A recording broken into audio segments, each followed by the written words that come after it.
পুজো হোক, বিয়ে বাড়ি হোক বা বাড়িতে কোনো স্পেশাল অকেশন, বাসন্তী পোলাও সবসময় স্পেশাল। বাট একটা প্রবলেম কম বেশি সবাই, স্পেশালি যারা নতুন নতুন রান্না শুরু করেছে, তাদের রীতিমতো হন্ট করে বেড়ায় যে পোলাওটা ঝরঝরে হবে তো ভাই। তারপর শুরু হয় এক্সপেরিমেন্টের বন্যা। কখনো মনে হয় জলটা মনে হয় একটু বেশি হয়ে গেল, আবার কেউ এসে বলবে 1 কাপ চালে না এতটা জল দিতেই হয়। ইউটিউবে 36টা ভিডিও, সাথে 36,000 জল আর চালের অনুপাত, অ্যাজ ইফ এই রেশিওটাই আপনার বাসন্তী পোলাওকে পারফেক্ট হতে দিচ্ছে না। কিন্তু সমস্যা থেকেই যায়, তাই তো? কারণ সমস্যাটা শুধু জলে নয়। তাই আজ আমরা দেখানোর চেষ্টা করব সেই সমস্ত ভুল যেগুলো আপনি অ্যাভয়েড করলে বাসন্তী পোলাওয়ের প্রত্যেকটা দানা হবে ঠিক এই রকম আলাদা, ঝরঝরে, আপনি ঠিক যেমন চাইছেন। And you know the best part, আপনি দুজনের জন্য বানান কি 200 জনের জন্য, দ্য টেকনিক রিমেন সেম। প্রথমেই গোবিন্দভোগ চাল হালকা হাতে ধুয়ে নেব।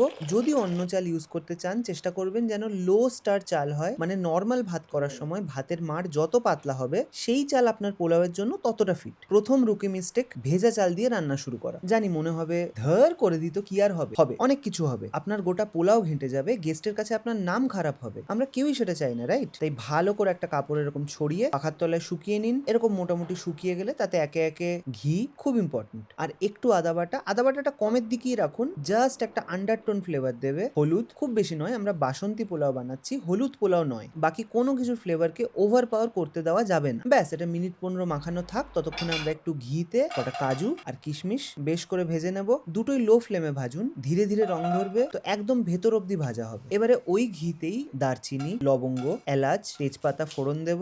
যে কোনো পোলাও জাতীয় রান্নায় তেজপাতা খুব ইম্পর্টেন্ট, পারলে স্কিপ করবেন না। তারপরে মেখে রাখা চালটা, এইবারে শুরু আসল খেলা। নাড়তে থাকুন। দেখুন, যদি আপনি চাল না শুকোতেন তাহলে এখন চালগুলো ভাজার আগেই সেদ্ধ হওয়া শুরু হয়ে যেত, আর এখন থেকেই সেই দলা দলা টেক্সচার ফর্ম করতে শুরু করতো। তাই বাইরের কোটিংটা একটু হালকা ভাজা হবে। সেদ্ধ হওয়ার পর চাল শেপ হোল্ড করবে। আবার অনেকে দেখেছি চালটা এরকম সাদা হওয়ার আগেই জল দিয়ে দেন, ভুলেও করবেন না। চালটা ভালো করে ভাজা হতে দিন। তাই বলে আবার লাল করে নয়, জাস্ট সাদা হতে শুরু করবে। গরম জল খুব ইম্পর্টেন্ট। 1 কাপ চালে 2 কাপ গরম জল। এই গরম জলটাই কিন্তু গেম চেঞ্জার, কোনো অপশনাল টপশনাল না। বাসন্তী পোলাওতে গরম জল ম্যান্ডেটরি। বিশ্বাস করুন, বহু বাসন্তী পোলাওকে খিচুড়ি বানানোর পর এই কথাগুলো বলছি। নুন দিয়ে ঢাকা দেব। ভুল করেও এখন চিনি না। 10 মিনিট গ্যাস সিম করে ওয়েট করুন। খুলে চেক করুন নিচের কি অবস্থা। যদি জল পুরোপুরি মরে গেছে, তাও চাল একটু শক্ত, তবে আর একটু জল দিন, চাপ নেই। এটা কিন্তু পুরোপুরি ডিপেন্ড করছে আপনার চালের কোয়ালিটির ওপর। ব্যাস, চালটা মোটামুটি 80% সেদ্ধ। তারপরে চিনিটা অবশ্যই একটু বেশির দিকেই যায়, সাথে একটু চেরা কাঁচা লঙ্কা। আচ্ছা, এ তো গেল আইডিয়াল সিনারিও। এবারে যদি